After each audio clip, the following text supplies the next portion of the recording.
બચેલી રોટલીમાંથી આજે આપણે એકદમ ક્રિસ્પી ટેસ્ટી એવો નવો નાસ્તો બનાવવાના છે।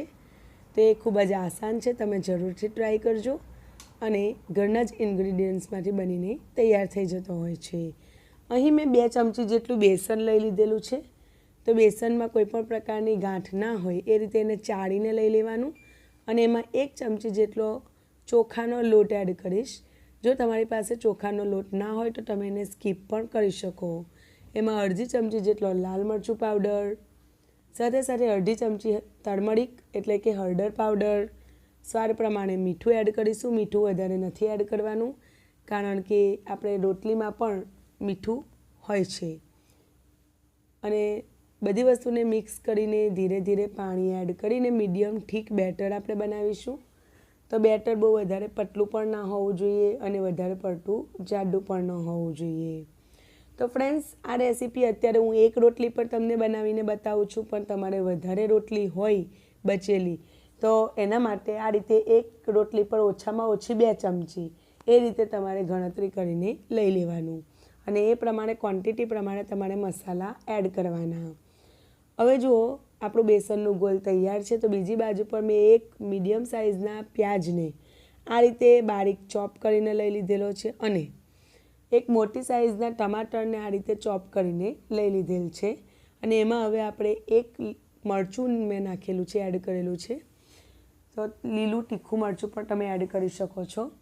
એમાં સ્વાદ પ્રમાણે થોડુંક મીઠું, ધાણા જીરું પાવડર પણ એડ કર્યો છે અને ચાટ મસાલો એડ કર્યો છે। તો ચાટ મસાલામાં પણ મીઠાનું પ્રમાણ હોય છે, તેથી તમારે મીઠું જોઈને એડ કરવાનું, બહુ વધારે એડ નહીં કરી દેવાનું।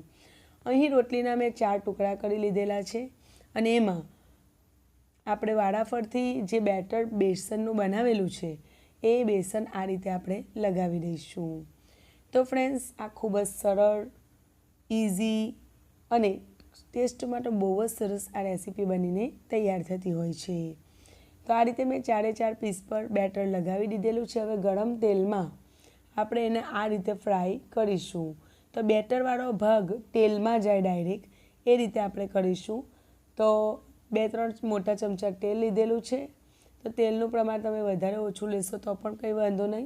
આપણે અહીંયા ફક્ત સરસ રીતે બેસનને ચડવા દેવાનું છે અને ક્રિસ્પી થાય રોટલી ત્યાં સુધી આપણે એને ફ્રાય કરવાની છે અને પછી સરસ તેલ નિતારીને આપણે એને એક પ્લેટમાં લઈ લઈશું। તો આ પ્રોસેસમાં પહેલાં આપણે ગરમ તેલ કરી લેવાનું, પછી તેલ ગેસની ફ્લેમ મીડિયમ કરી દેવાની, સ્લો નહીં કરવાની, મીડિયમ કરવાની અને સરસ રીતે અલટ પલટ કરી અને ક્રિસ્પી થાય અને બેસન ચડી જાય ત્યાં સુધી આપણે એને ફ્રાય કરી લઈશું। તો તમે જોઈ શકો છો સરસ એવું ક્રિસ્પી થઈ ગઈ છે રોટલી। તો આ રીતે આપણે એને એક ડીશમાં કાઢી લઈશું। તો ફ્રેન્ડ્સ, આ રેસીપી બહુ ઝટપટ બનીને તૈયાર થઈ જતી હોય છે અને ખૂબ જ ઓછા સમયમાં ટેસ્ટી રેસીપી બનીને તૈયાર થાય છે। તમે એકવાર બનાવશો એટલે ફરી જાણી જોઈને તમે 2-3 રોટલીઓ વધારે બનાવશો, જેથી તમે આ રેસીપી બનાવીને ખાઈ શકો। હવે બધામાં મેં થોડો કેચઅપ એડ કર્યું છે અને અહીં જો તમારી પાસે ધાણા અને ફુદીનાની ચટણી હોય તો એને પણ તમે એડ કરી શકો છો, એનો ટેસ્ટ પણ બહુ સારો આવે છે। અને આ રીતે બધામાં સ્પ્રેડ કરી દીધેલ છે ચટણી અને એમાં આપણે જે ડુંગળી અને ટામેટાનું મિશ્રણ બનાવેલું છે એ એડ કરીશું અને સારી ક્વોન્ટિટીમાં આપણે એને એડ કરીશું। અહીં ડુંગળી ટામેટાની સાથે તમે ઝીણી ઝીણી કાપેલી કાકડી પણ લઈ શકો છો અને જો અત્યારે વરસાદની સિઝન છે એટલે બોઇલ કોર્ન તમારી પાસે હોય એટલે કે મકાઈ હોય અમેરિકન, તો એને બાફીને એના દાણા પણ અહીં તમે એડ કરી શકો છો। અને આ રીતે ઉપરથી મેં સેવ એડ કરેલી છે, તમે નાયલોન સેવ પણ એડ કરી શકો છો, તો એનાથી ટેસ્ટ બહુ સરસ આવતો હોય છે। ઉપરથી ધાણાથી ગાર્નિશ કરી લઈશું અને ગરમા ગરમ સરસ એને એન્જોય કરીશું। તો ફ્રેન્ડ્સ, આ રેસીપી બહુ ઝટપટ બની જાય છે, ટેસ્ટમાં બહુ જ સરસ છે। તો તમે જરૂરથી આ રેસીપીને ટ્રાય કરજો અને ફ્રેન્ડ્સ, મારી ચેનલને હજુ સુધી સબસ્ક્રાઈબ ના કરી હોય તો જરૂરથી ચેનલને સબસ્ક્રાઈબ કરજો। એ બિલકુલ ફ્રીમાં છે। મને તમારો સપોર્ટ કરતા રહેજો। ફરી મળીશું નવી રેસીપી સાથે, ત્યાં સુધી આવજો।